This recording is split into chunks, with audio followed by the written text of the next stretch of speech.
اعوذ باللہ من الشیطان الرجیم بسم اللہ الرحمن الرحیم الف لام را تلک آیات الكتاب المبین انا انزلناہ قرآنا عربیا لعلکم تعقلون نحن نقص عليك أحسن القصص بما أوحينا إليك هذا القرآن وَإِن كُنتَ مِن قَبْلِهِ لَمِنَ الْغَافِلِينَ۔ صدق اللہ العظیم۔ محترم بزرگوں، دوستوں، میرے دینی اور ایمانی بھائیوں، یہ سورہ یوسف کی ابتدائی آیتیں ہیں۔ سورہ یوسف 12ویں پارے میں 11ویں رکوع سے شروع ہونے والی صورت ہے اور قرآن مجید کی بہت مشہور صورتوں میں سے ایک اہم اور خوبصورت ترین صورت ہے۔ اللہ تبارک و تعالیٰ نے اس صورت میں حضرت یوسف علیہ السلام کا واقعہ بہت تفصیل اور وضاحت کے ساتھ بیان فرمایا ہے۔ اللہ تبارک و تعالیٰ نے اس صورت کی دوسری آیت میں یہ بات خود ارشاد فرمائی ہے کہ نبی صلی اللہ علیہ وسلم ہم آپ کے سامنے ایک بہت ہی خوبصورت قصہ اور واقعہ ذکر فرمائیں گے۔ حضرت یوسف علیہ السلام مشہور پیغمبر گزرے ہیں جو حضرت ابراہیم علیہ السلام کے خاندان کے چشم و چراغ ہیں۔ حضرت ابراہیم علیہ السلام کے ایک صاحبزادے کا نام حضرت اسحاق تھا، ان کے صاحبزادے تھے حضرت یعقوب، اور حضرت یعقوب کے صاحبزادے حضرت یوسف علیہ السلام تھے۔ جیسے ہی حضرت یوسف کا نام ہم سنتے ہیں یا کہتے ہیں تو فوراً ہمارے ذہن میں جو چیز آتی ہے وہ خوبصورتی آتی ہے۔ حضرت یوسف علیہ السلام انتہائی خوبصورت تھے، حسین و جمیل تھے۔ جیسے وہ ظاہری اعضاء کے لحاظ سے بہت خوبصورت تھے، ویسے ہی وہ باطنی لحاظ سے اندرونی طور پر بھی بہت خوبصورت تھے۔ گویا خوبصورت بھی تھے اور خوبصیرت بھی تھے۔ ان کے اخلاق و عادات، ان کے خصائل بہت ہی خوبصورت تھے، جس کی وجہ سے خود ان کے والد حضرت یعقوب بھی ان سے بہت متاثر تھے اور گویا ان پر فدا تھے۔ جب اولاد میں سے کوئی اولاد بہت ہی خوبصورت ہو اور ساتھ ساتھ میں وہ اچھے اخلاق کی بھی مالک ہو تو والد کا رجحان قدرتی طور پر اس کی طرف زیادہ ہونے لگتا ہے۔ حضرت یعقوب علیہ السلام کا معاملہ بھی حضرت یوسف کے ساتھ یہی تھا، اور اللہ تبارک و تعالیٰ نے بھی اس معاملے میں کوئی گرفت نہیں رکھی ہے۔ اگر اولاد میں سے، بیویوں میں سے کسی آدمی کا ذہن اور کسی آدمی کا دل کسی ایک کی طرف زیادہ مائل ہو تو اس پر شریعت کی طرف سے بھی کوئی پکڑ نہیں ہے۔ ہاں، ظاہری معاملات میں تمام تر کے حقوق یکساں طور پر ادا کرنا تو ضروری ہے، لیکن اگر کسی ایک کی طرف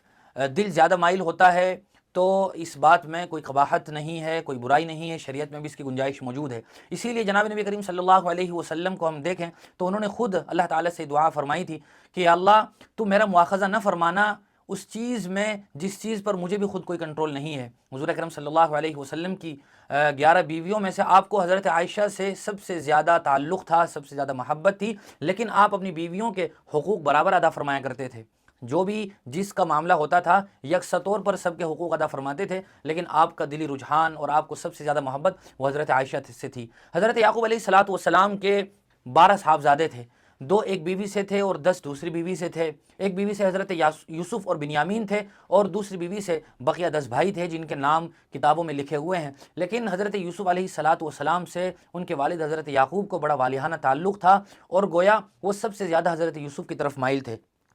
یوں تو قرآن کریم قصے اور کہانیوں کی کتاب نہیں ہے، چونکہ قرآن کریم احکام کی کتاب ہے، لیکن اللہ تبارک و تعالیٰ جب بھی کوئی واقعہ قرآن مجید میں ذکر فرماتے ہیں تو اس کے پیچھے ایک بہت بڑا مقصد ہوتا ہے، جس کو خود اللہ تبارک و تعالیٰ نے بھی ایک دوسری جگہ ارشاد فرمایا ہے، لقد کان فی قصصہم عبرۃ لأولی الالباب، کہ ان واقعات میں، ان قصوں میں تمہارے لیے عبرت کا سامان ہے۔ اور ایک دوسری جگہ فرمایا وَكُلًّا نَقُصُّ عَلَيْكَ مِنْ أَنْبَاءِ الرُّسُلِ مَا نُثَبِّتُ بِهِ فُؤَادَكَ، کہ ہم یہ واقعات آپ کے سامنے بیان کرتے ہیں تو اس کا مقصد ہوتا ہے کہ آپ ان واقعات سے عبرت حاصل کرو، کوئی لیسنس اور سبق حاصل کرو، تاکہ پھر ان عبرت کو حاصل کرنے کے نتیجے میں ہماری زندگی راہ راست پر گامزن ہو جائے اور ہم اللہ اور اس کے رسول کے احکام کے فرما بردار ہو جائیں۔ سورہ یوسف کو اللہ تبارک و تعالیٰ نے ایک خاص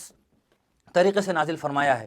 اگر ہم دوسرے انبیاء علیہ السلام کے واقعات دیکھیں تو وہ قرآن مجید میں الگ الگ جگہ پھیلے ہوئے ہیں، کسی بھی ایک جگہ پوری تفصیل کے ساتھ ذکر نہیں کیے گئے ہیں۔ مثال کے طور پر حضرت موسیٰ علیہ السلام وہ مشہور رسول پیغمبر گزرے ہیں کہ جو اولو العزم اور جلیل القدر پیغمبر ہیں، ان کا واقعہ قرآن مجید میں سب سے زیادہ بیان کیا گیا، لیکن کسی بھی ایک جگہ پورا واقعہ ذکر نہیں کیا۔ حضرت یوسف کے واقعے کی خصوصیت یہ ہے کہ یہ واقعہ اللہ تبارک و تعالیٰ نے ایک ہی صورت میں پورا تفصیل کے ساتھ بیان فرمایا ہے، اور پھر اس واقعے کو بیان کرنے میں اس بات کو بھی اللہ تعالیٰ نے ملحوظ رکھا ہے کہ واقعے کے صرف انہی حصوں کو ذکر فرمایا ہے جو حصے انسانیت سے زیادہ قریب ہیں، ان کے لیے زیادہ ان واقعات کے حصوں میں سبق ہے اور لیسنس ہیں، لہذا ہم دیکھیں گے کہ حضرت یوسف علیہ السلام کا واقعہ ترتیب کے ساتھ اللہ تعالیٰ نے بیان فرمایا، اور بطور خاص ان حصوں کو بیان فرمایا جو ہمارے لیے زیادہ اہمیت کے حامل ہیں۔ لہذا ہم یہ سلسلہ شروع فرما رہے ہیں قرآن مجید کی مختلف صورتوں کی تفسیر کا۔ قرآن مجید یوں تو بہت آسان ہے،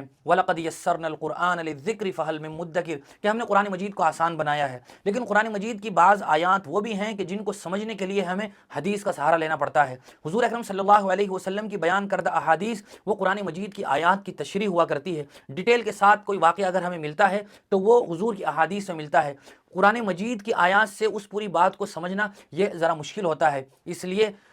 قرآن کریم کی بہت سی آیتوں کی تفسیر خود حضور اکرم صلی اللہ علیہ وسلم نے ذکر فرمائی ہے،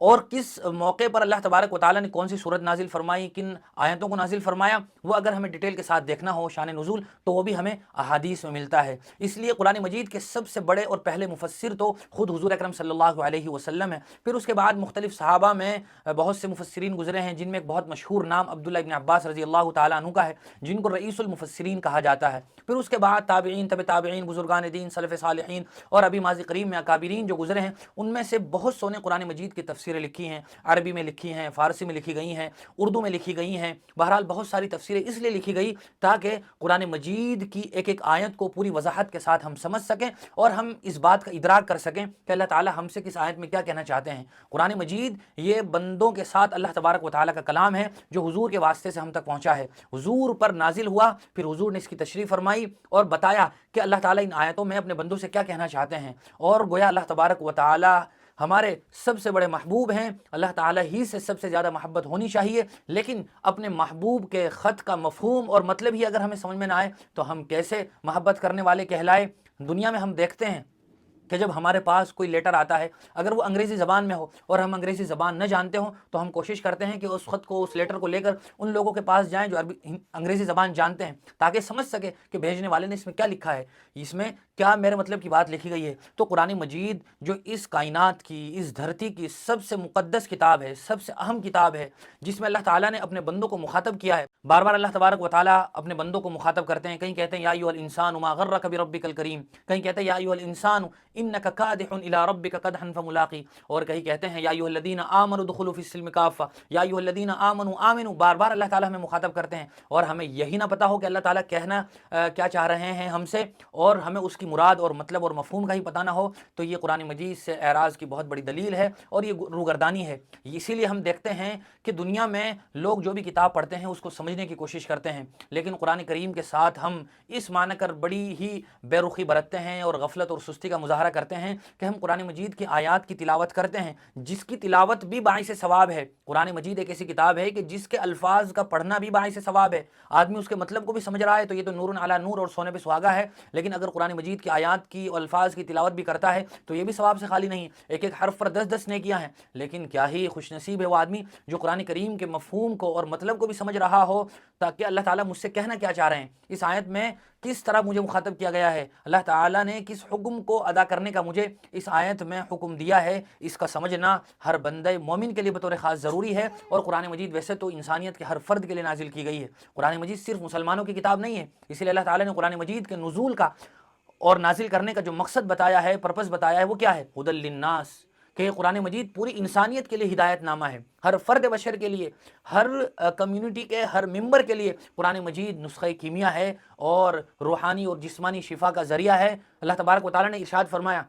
یا ایھا الناس قد جاءتکم موعظۃ من ربکم وشفاء لما فی الصدور، اے لوگو یہ قرآن مجید تمہارے لیے نصیحت کا سامان ہے اور تمہارے لیے شفا ہے۔ تو نصیحت بھی وہ لوگ حاصل کرتے ہیں، شفا بھی وہ لوگ حاصل کرتے ہیں جو متقین ہیں، اسی لیے اللہ تعالیٰ نے فرمایا الف لام میم ذالک الکتاب لا ریب فیہ ھدی للمتقین، کہ یہ متقین کے لیے ہدایت ہے، کیونکہ متقی لوگ ہی قرآن مجید سے زیادہ فائدہ اٹھاتے ہیں۔ لہذا قرآن مجید کو ہم خود بھی سمجھیں، امت کے ہر فرد تک قرآن مجید کو ہم پہنچانے کی کوشش کریں، اور کیا ہی خوش نصیب اور بابرکت ہے وہ آدمی کہ جس کی زندگی کا کچھ حصہ بھی قرآن مجید کی خدمت میں خرچ ہو جائے۔ قرآن مجید سے ذرا سا بھی تعلق ہماری مغفرت اور نجات کے لیے کافی ہے۔ اسی لیے وہ مفسرین اور وہ محدثین اور وہ متکلمین جن کے واسطے سے، جن کے ذریعے سے یہ قرآن ہم تک پہنچا ہے، جن کی تفسیریں ہم تک پہنچی ہے، جنہوں نے ہمیں بتایا ہے، سمجھایا ہے کہ قرآن کریم کی فلاں آیت کا کیا مفہوم اور کیا مطلب ہے، تو اللہ تعالیٰ ایسے لوگوں کی قبروں پر کروڑوں رحمت نازل فرمائے۔ ہم بھی سمجھنے کی کوشش کرتے ہیں، اور اگر میرے ذریعے سے کوئی آدمی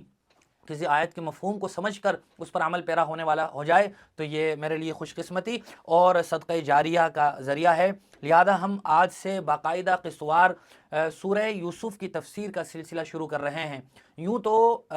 بنیادی طور پر سورہ فاتحہ سے قرآن مجید کا آغاز ہوتا ہے، لیکن تفسیر کے لیے سب سے پہلے سورہ یوسف کا انتخاب اس لیے کیا گیا ہے کہ سورہ یوسف کی تفسیر کو سمجھنا آسان بھی ہے، اور یہ واقعہ بھی ہے، قصہ بھی ہے، اور قصہ آدمی کو زیادہ سمجھ میں آتا ہے، اور قصے کے مختلف حصوں سے ہمیں کیا سبق مل رہا ہے، کیا لیسن مل رہا ہے، یہ بھی ہم سمجھنے کی کوشش کریں گے، اور ہم اس نیت سے سنیں گے تاکہ ہماری زندگی میں قرآن کریم داخل ہو جائے، قرآنی احکام پر ہم عمل پیرا ہونے والے ہو جائیں، سنت اور شریعت یہ ہماری طبیعت ثانیہ بن جائے۔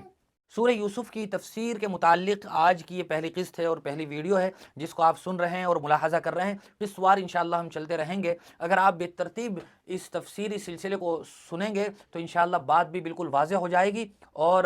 آپس میں آیتوں کا کیا ربط ہوتا ہے، آپس میں کیا کانٹیکٹ ہوتا ہے آیتوں کا، کیونکہ واقعات کی ایک لڑی دوسری لڑی سے ملی ہوتی ہے۔ ایک لڑی کو سننا اس لیے ضروری ہوتا ہے تاکہ ہم دوسری لڑی کو سمجھ سکیں۔ لہذا ہم سورہ یوسف کو سننا انشاءاللہ اور سنانا شروع کر رہے ہیں۔ اللہ تبارک و تعالیٰ نے ارشاد فرمایا الف لام را